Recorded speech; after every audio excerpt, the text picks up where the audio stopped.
నేర్చుకుందాం రండి ప్రోగ్రామ్కి.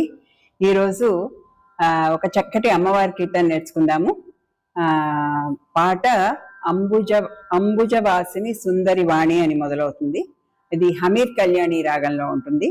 హమీర్ కళ్యాణి రాగం అనేది మనకి హిందుస్థానీ సిస్టమ్ నుంచి వచ్చిందని అంటారు. ముందుగా మనకి ఉన్న రాగాల్లో కాకుండా కొన్ని కొత్త రాగాలు మైగ్రేట్ అయ్యాయి. మన వాళ్ళు అక్కడికి వెళ్ళడం, లేకపోతే ఉత్తర భారతదేశం వాళ్ళు మన దగ్గరికి రావడం, వాటి వలన చాలా ఇంటర్ రీజియన్ చేంజెస్ అయ్యాయి మ్యూజిక్ లో. కొన్ని హిందుస్థానీ పద్ధతులు కూడా అక్కడక్కడ సూచనప్రాయంగా కనిపిస్తూ ఉంటాయి అన్నమాట. అలా కొన్ని కీర్తనల్లో ఉంటాయి. ఈ రాగంలో కూడా ఇది మీకు పాట రాగం వింటుంటే కూడా మీకు అర్థం అవుతుంది, ఇది ప్యూర్ కర్ణాటిక్ కాదు, ఎక్కడో కొంచెం హిందుస్థానీ పోకడ ఉంది అని అనిపిస్తుంది. సో రాగం మటుకు చాలా అందమైన రాగం. ఈ రాగంలో కొన్ని సినిమా పాటలు కూడా ఉన్నాయి, కానీ అన్ని ఎక్కువ శాతం ఎక్కువ తమిళ్లో ఉన్నాయి, తెలుగులో ఎక్కువగా లేవు నాకు తెలిసి. ఎవరైనా ప్రేక్షకులు ఎవరికైనా పాట తెలిస్తే తప్పకుండా దీంట్లో కామెంట్స్ లో పెట్టండి. ఇందులో రెండు ఉంటాయి, మధ్యమాలు రెండు ఉంటాయి. సో అదొక మంచి అందం ఇస్తుంది అనమాట పాటకి. సో మీకు పాట వింటుంటేనే మీకు అర్థం అవుతుంది. నేర్చుకుందామా? ఇది 5 శృతిలో పెట్టాను, అంటే జీ శృతిలో పెట్టాను. ఆది తాళంలో ఉంటుంది. ఇది పిల్లలు కూడా తేలిగ్గా నేర్చుకునే లాంటి పాట. కొంచెం అటు తిరుగునా.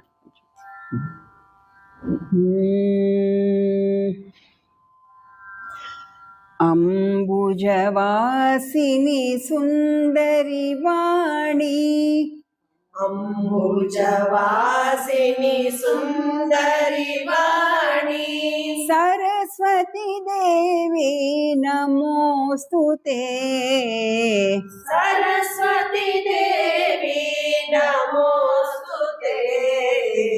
అంబుజవాసిని సుందరి వాణి, అంబుజవాసిని సుందరి వాణి, సరస్వతి దేవి నమోస్తుతే, సరస్వతి దేవి నమోస్తుతే.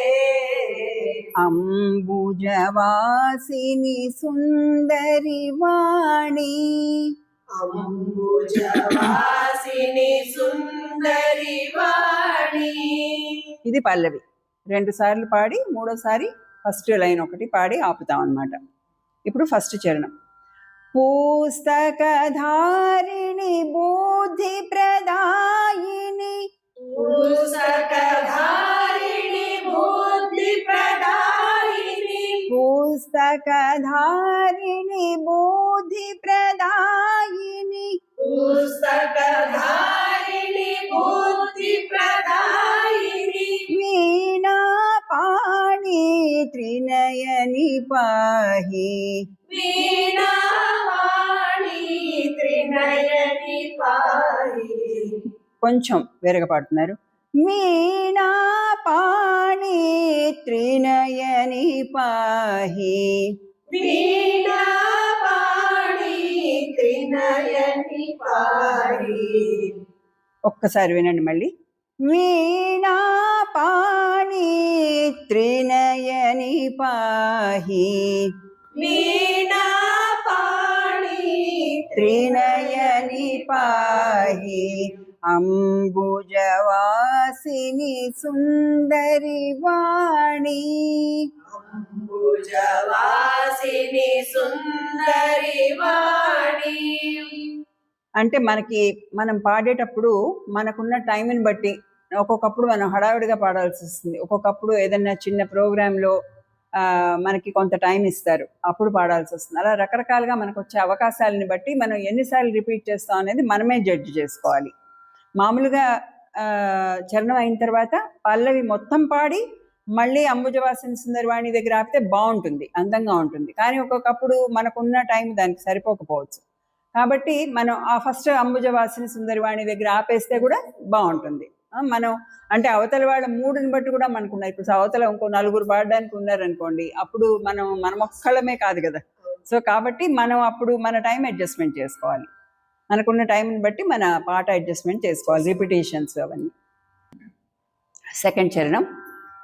ఎవరైతే వేద శాస్త్రనుత విధి ప్రియ సుభగే వేద శాస్త్రనుత విధి ప్రియ శుభగే విద్యావారిధి పాహి పాహి విద్యావారిధి పాహి పాహి వేద శాస్త్రనుత విధి ప్రియ సుభగే వేద శాస్త్రనుత విధి ప్రియ శుభగే విద్యావారిధి పాహి పాహి విద్యావారిధి పాహి పాహి అంబుజవాసిని సుందరి వాణి అంబుజవాసిని సుందరి వాణి.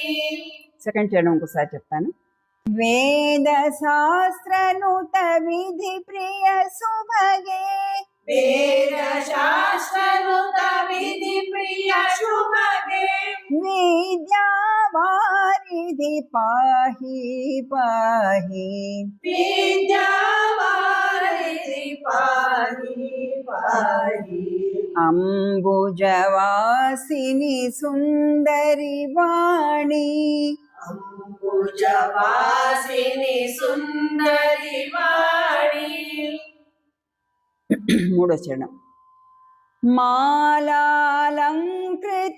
మణిమయ భూషే మాలాలంకృత మణిమయ భూషే మాలాలంకృత మణిమయ భూషే మాలాలంకృత మణిమయ భూషే మందహాసే మాం పాహి మందహాసే మాం పాహి. ఇక్కడ మందహాసే దగ్గర మనం మందహాసే అనాల్సి వస్తుంది, ఎందుకంటే మనం తాళంకి మనకి సెట్ అవ్వాలి కాబట్టి. కానీ పాడేటప్పుడు మనం కొంచెం జాగ్రత్త తీసుకొని అది మందా అని వినిపించకుండా మంద అనే దాన్నే కొంచెంగా సాగదీసి, కానీ తాళం మటుకు మనం కేర్ తీసుకోవాలి. ఇలా మనకి పాటల్లో చాలా పాటల్లో మనకి అడ్జస్ట్మెంట్స్ అవసరం అవుతాయి, అర్థం చెడకూడదు, అట్ ద సేమ్ టైం తాళంలో ఉండాలి. కాబట్టి మనము అడ్జస్ట్మెంట్స్ కొంచెం చేయొచ్చు, కానీ అది ఆక్వర్డ్గా వినేవాళ్ళకి ఆక్వర్డ్గా ఉండకూడదు, ఏంటి తప్పు పాడుతున్నారని అనిపించకూడదు. అందుకని ఆ జాగ్రత్త ఎవరికి వాళ్ళు మనం పాడేటప్పుడే ఆ జాగ్రత్త తీసుకోవాలి.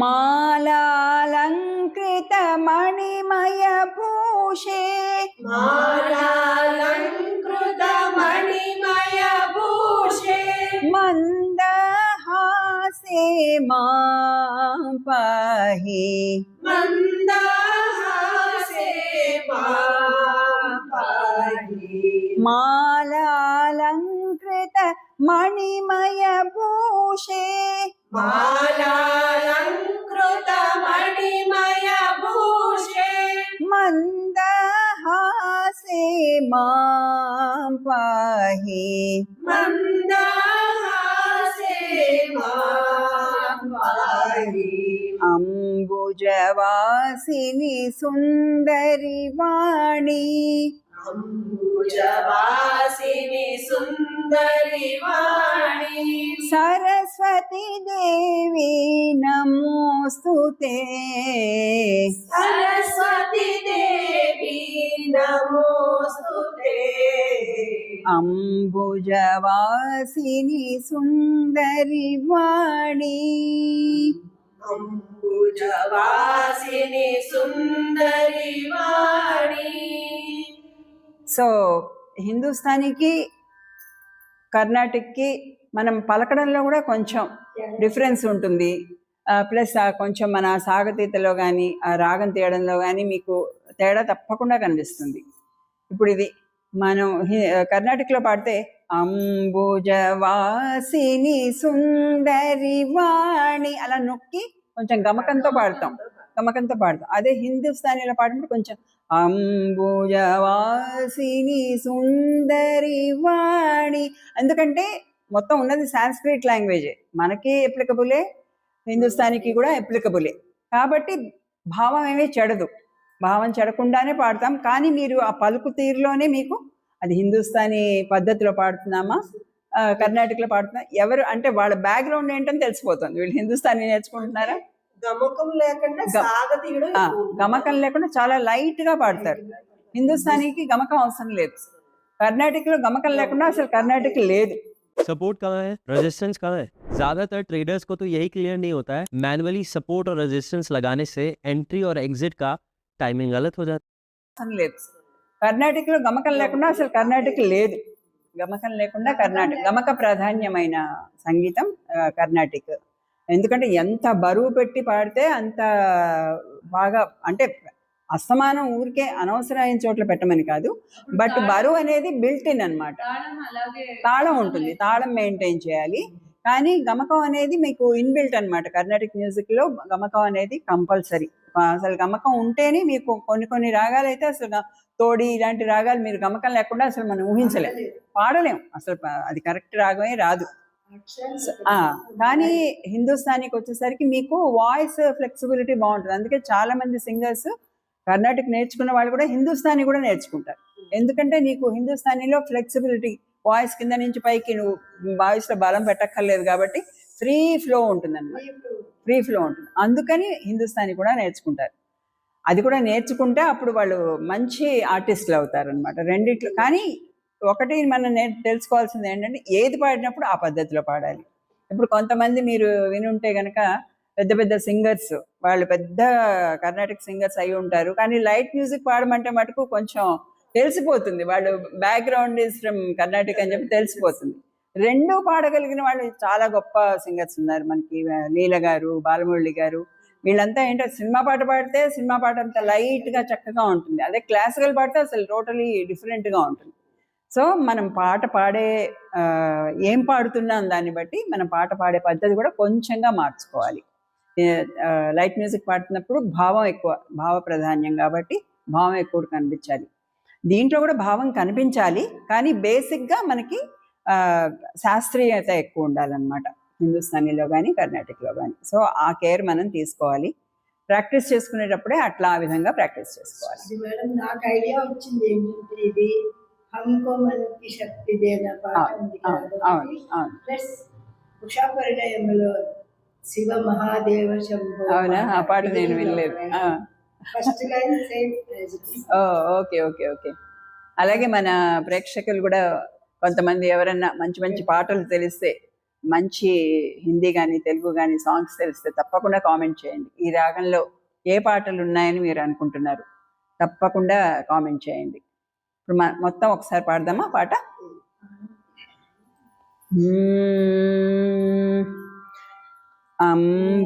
అంబుజవాసిని సుందరి వాణి సరస్వతి దేవి నమోస్తుతే. అంబుజవాసిని సుందరి వాణి సరస్వతి దేవి నమోస్తుతే. అంబుజవాసిని సుందరి వాణి.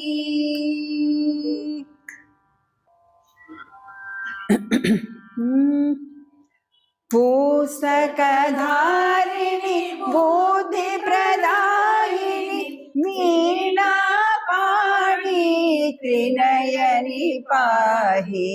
పుస్తకధారిణి బుద్ధి ప్రదాయిని మీనా పాణి త్రినయని పాహి.